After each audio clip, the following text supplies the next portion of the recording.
me, Magnus? What about me? I can help. I want to help. What about me? Hello, internet friends. Thank you for joining me as I unbox my latest Studio Series 86 collection figure. This is Blurr, the third of the cars that appeared in Transformers the movie. The one that was not pivotal to the plot. He was pivotal to continuing the line. The Cup, Hot Rod Blurr, took the place of all the original cars. So I was kind of expecting him in the movie to be as important as the other two. As it turned out, it wasn't. But he definitely made an impression with his character in the movie. A speedy guy. I liked him an awful lot. I think he was possibly my favourite design of the toys. So I was actually, when the movie came out, a little bit disappointed that he didn't have a larger role. But, you know, I liked him. I think this is an interesting take on the character. Very close to the movie. It's not 100% accurate. It's not like a masterpiece version, but I think they've done a really good job here. He looks kind of lanky, so I'm interested when we take him out of the package how he's going to look next to Cup. I haven't got Hot Rod yet because I'm a little bit late to the game with these. But let's get this open and have a look how he stacks up outside the box. All right, get started. Stop waffling on. I've been reading these as I've been unboxing. If you want to watch the other unboxings, by the way, I'll put descriptions in the video and link here for you. Blurr defends Autobot City until reinforcements arrive. That's what he did. He never had the cannon in the movie, of course, but one of the cool things is that he has his welding torch. We do see him welding when they land on the planet Junk, and he's a little bit of a fixer. I always thought it was weird. No one seems to mention this, like his character, the way they get across the idea that he's a fast-talking, speedy guy, a messenger, courier, according to my research. If you need any information delivering, Blurr is your man or your robot.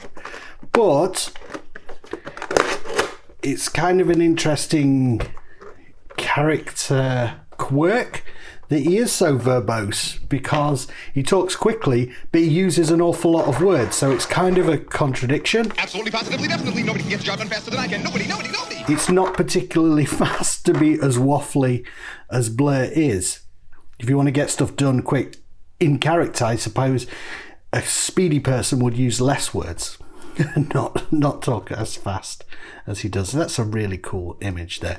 I think they're all the Autobot City backdrop. I was expecting them all to have different backdrops, but it seems to be, apart from the Cup, so far it's just with the squid backdrop. It's all been that Autobot City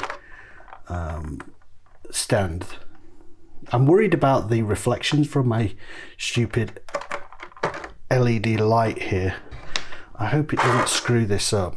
I've been starting off standing like this, and then we switch to a different angle when I've got him out of the box, but there's a few reflections here because I have my light on. Anyway, boring technical stuff, isn't it? They're all really well secured in here. I did notice that I've noticed with these early, the first three, I think it was Hot Rod is number 1, Blurr is number 3 in the 86 movie series, Cup was number 2, and I've only got Cup and Blurr so far, and it seems like they both have the plastic packaging, and then it comes in the Buzzworthy Cup had the cardboard. So I think eventually we'll see these plastic inserts, these plastic inner trays go away, if I had to guess.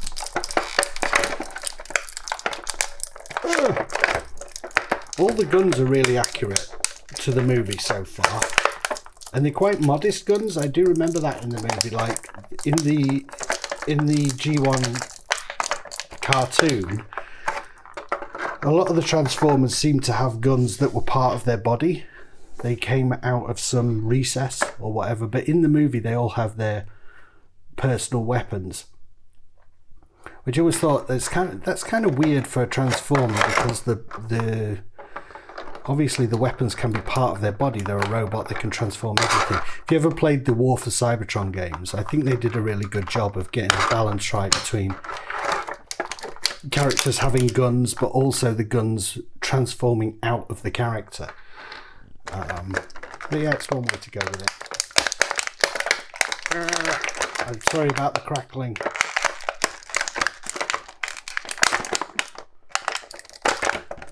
Well, that's the easiest I've got them out, apart from the horrible sound. Oh, he's really cool. He feels really cool and lanky, like he appeared to me in the movie. That's the best. Again, not got a swivel at the knee, but we've got a swivel at the side. I feel like he's gonna be a cool one to pose, actually. Again, folding out the arms, similar to Cup, it seems like. In these weird little flaps at the bottom. He doesn't have his shield. That was a factor in the original G1 toy. They were saying on the website that you can kind of force it by taking this bit off and wedging it somewhere, but I always thought the shield was a bit silly. And he never used the shield in the movie anyway, so yeah, sod it. Alright, let's get this guy stood up and do some posing. Camera switch. Yeah, the packaging is cool. It's certainly not a deal breaker or anything that the backdrops are not all different. It just seems like a bit of a missed opportunity, particularly when we've got that different thing with Cup and the squid and everything. That's just the nonsense. Forget about that. Technical information about how you should not die when using toys. Yeah, we got that sorted, don't worry about it. Yeah, I've just been having a quick look at Cup and seeing how this guy is not as tall as I thought he was. They're about the same size, but I think they've done a good job of replicating that sense of him being a lithe, kind of lean character. And it's just through the design, really. He's not any taller, is he? Just a little bit, perhaps. But he does seem a lot more lanky, and it speaks to his character. I kind of like that. Just have a look at his... Yeah, it's got the little... the little... What is it? The nozzle? The wiring nozzle? The welding nozzle? Be sure the fittings are securely welded. Absolutely, positively, definitely. I wouldn't do it any other way at all. I like that.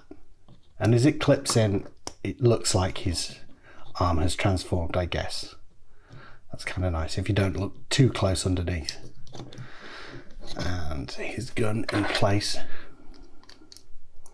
He's got the biggest of the guns so far of all these guys. Move him back a bit and do a little bit of posing. So he's got his head swivel, arm swivel. It feels like they want to pop out of the side. That's part of the transformation, I guess. Yeah, they all have these really good limbs. I have to say he feels quite wobbly here. The joints don't feel very stiff at all. But that's pretty wide range of... Wow, he can really go spread-eagled with his legs. Do we have an ankle swivel? No, those are one piece. And what else is going on down here? That one is forward and back. The swivel is at the side there. This is one of the things that I kind of, it's not too objectionable, but it does look very functional underneath there when you look within its inner thigh. Sorry, Blur, I'm looking at your inner thigh, my friend. He never asked for that. There we go. Yeah, it looks cool. It looks cool. Try and get some dynamic poses going on here. Need anything welding? I'm your man. Yeah, he looks great. Very dramatic. Can he point out his gun like that? I like that. So there's a little, like, what do you call it when there's like it clips as it turns? So it locks it in place. That's nice. So his arm is not going to droop at the shoulder. A lock joint? What do you call those?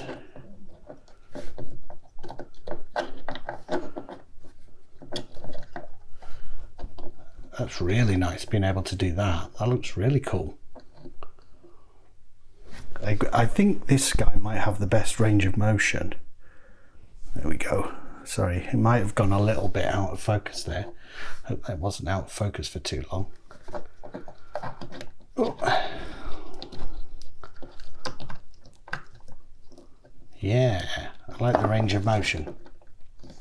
And I guess I need to have a look at the movie again to see how accurate this thing is on his chest. I don't remember him having like a translucent chest in the movie, which is what makes me think that they might do the same as they did with Cup and re-release this character when they realise, we could have done that better.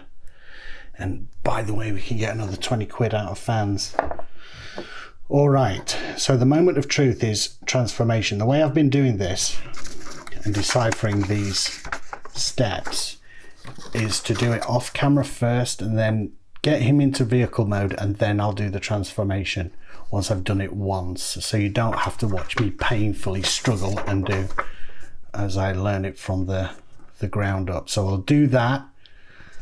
Are you ready? 3, 2, 1, bing! Transform! Transform! You can do it! I know you can do it! You can do it! Now that is a very cool transformation. I'm blown away by the sophistication of these new Transformers and how they managed to get them from that robot mode into this mode.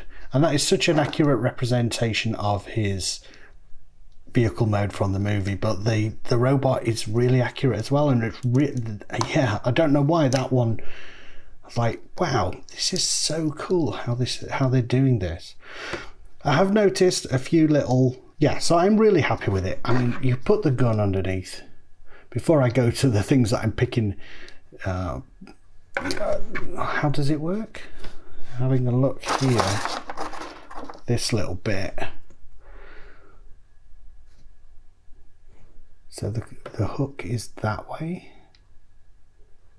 Is it? Backwards? Sort of there, I think. There, and then sideways. Clip inside. I have to put the gun in first, maybe. So gun in first. Yeah, that's it. So that clips in place, and then you could put this on. But I don't think we ever saw him like that in the movie. It just seems a bit weird to me. I know he needs a way to shoot his gun in vehicle mode. But yeah, it takes away from the sleekness of this very cool design. There are no wheels underneath. It's a hover car, apparently. That's part of the reason he can move so fast in the lore. But yeah, very impressed with that transformation. I have noticed, if you look here, hopefully the light will pick it up, there's already some discoloration on the arms. It's like, almost looks melted. How they used to go when they got a little bit hot and warped. I don't know, maybe I can get that off and it's just surface scuffing. All right, so let's see if it can time me as I try and transform it back. Start the clock. What's first? So, get rid of those. Pull those up. He really, once he's all in position like that, it really feels sturdy and locked in position. That's another impressive thing. Doesn't feel as floppy.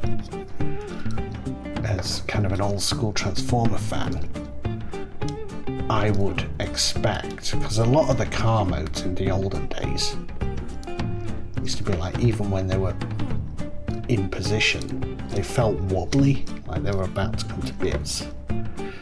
This side's not coming away quite as easily. Need to unclip. Come on, dude. There we go. You do have to use an unexpected amount of force for some of this stuff. This is very cool. Look at this. So that folds down like that. Then,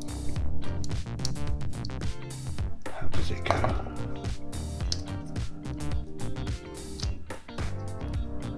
Remember folding that out. Why did I fold that out? Can't quite remember. quite remember. It's only my second time doing it. I didn't have to refer to a guide this time. I'm happy about. I seem to be able to, once I've done it once, I seem to be able to remember famous last words. But that goes out, right, those go out of the side. Let's get those out of the way. Then those unclip in that direction, then fold it away from the body.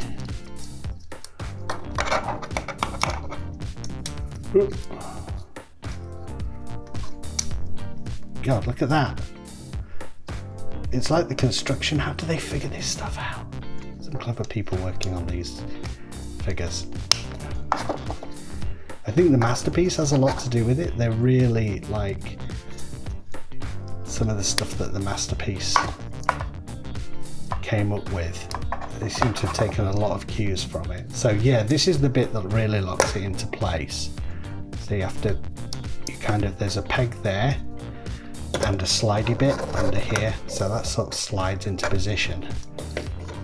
And I kind of just wedged it. So there, like that. All right.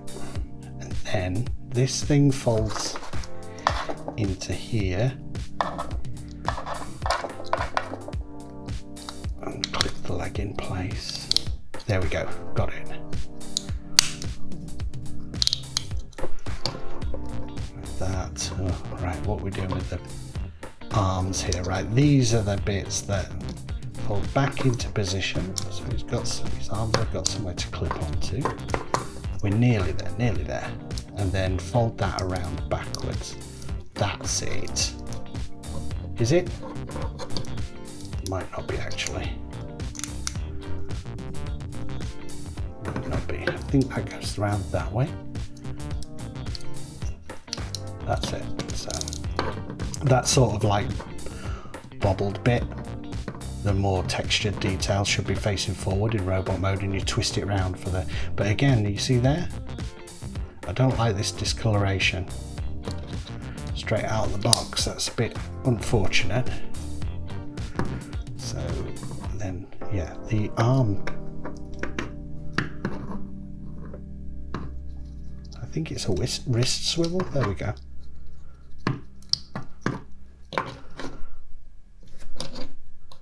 That is a cool transformation. I really like that. And does it clip into place at the back securely so it's not wobbling around? Maybe not. I think it just hangs there. Come on, there's got to be a way to clip it down more securely. There we go. Getting the hang of this. Feels wrong. Feels like there's an extra step. There usually is. Great. I'm really happy with Blurr. I really like the way he looks. I love the way you compose him. Possibly, he might, this is unexpected because I think Perceptor and Cup thus far, if I had to pick, I would say probably Cup is the closest to an accurate representation of the movie. Perceptor looks great, but he's chunkier than he is in the movie. He is like a very square. He's lovely and round, got all these nice, pleasing, rounded curves on him.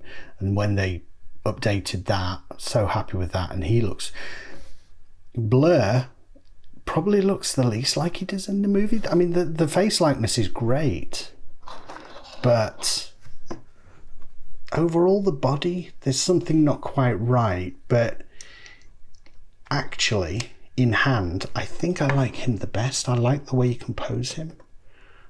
He does have a feature at the back that I want to see if it works. Apparently there's a light piping feature. You can shine light in from behind, but I need to find a torch to see if we can get that to work. Hold on, let me see if I can find one. Now this looks very cool. Using my wife's reading thing, you hook it round your head. Not a sponsored video. Not trying to sell you anything. Hold on. Now that looks very cool, does it not? That looks fantastic. That's such a cool feature. Yeah, that's really good. I mean, how you would set that up, I don't know, on display. Sorry about that, yeah. Well, Postman always decides to deliver post when you're shining light through the back of a transformer. Oh, nice. Yeah, very cool. I like that feature. Yeah, like I say, I'm not sure how you would set that up. Maybe you could put some LEDs in the back of him and have it shine on display. Yeah, it doesn't, Cup doesn't have it. Why Blurr? Why you singled out Blurr for that feature? It's interesting. That's my light going on, my spotlight. I am really surprised that he is my favourite so far. I did not expect that. I wish there was a place with some of these figures when they're out of the box to hide their little accessories and things, but I don't think there are really. But I don't really want to display them with that thing. It's cool to have it. It's cool to have it. Maybe we could do some cool dioramas. Yeah, so that's Blurr. I would definitely recommend getting hold of him. He's a little bit wobbly. And again, the discoloration, actually I'm noticing it all over the body here. That's a definite ding against this figure. If out of the box he is so discolored. I'm going to have a look and see if there's a way to smarten that up, but I think it's a problem with the moulding, it's a problem with the plastic. I have heard a little bit about this. Follow a podcast called the Triple Takeover podcast, and I think the guys on there were talking about the fact that some of these modern Transformers can start to discolour very quickly. So I will see that for myself firsthand. Now I am collecting some of these modern Transformers, but like I say, for me it's the tie-in with the 86 movie that I like the most. Cup trying to distract the Decepticons with Energon goodies. It's not going to work. Blurr knows it. That's why he's got his gun ready. And Perceptor just in at the background like, don't forget me, I'm outside the shot. Alright, thank you for watching. I hope you're enjoying the series of these unboxing videos. I'm really enjoying doing it. It just makes it a little bit more interesting when you're unboxing before these things go on display. Doing Spike Wiki next. A little dinky figure. Daniel comes with one of the Autobots, I believe. And you can get an upgrade kit for it as well. But it's really cool that they brought Spike out in his exosuit. Would have loved that when I was a kid. So I'm really interested to get him out of the box and see how he looks with all these other guys. And I really like the fact that they're all, in theory, in scale. And that's going to be really cool when we get the Dinobots. I'm looking at them. I'm a little bit late to the game. Like I said, I missed Hot Rod, and he's a major one. But I missed Grimlock and Slug, formerly Slag, but Sludge is there right now. I'm very tempted to get hold of him just to see the scale of him compared to these guys, and then pick up the others at a later date. I'm sure I'll be able to get a hold of them all. It's just when you pull the trigger before they inflate crazily on the secondary market. We'll see. So I've been picking up these guys that are all really available at retail so far.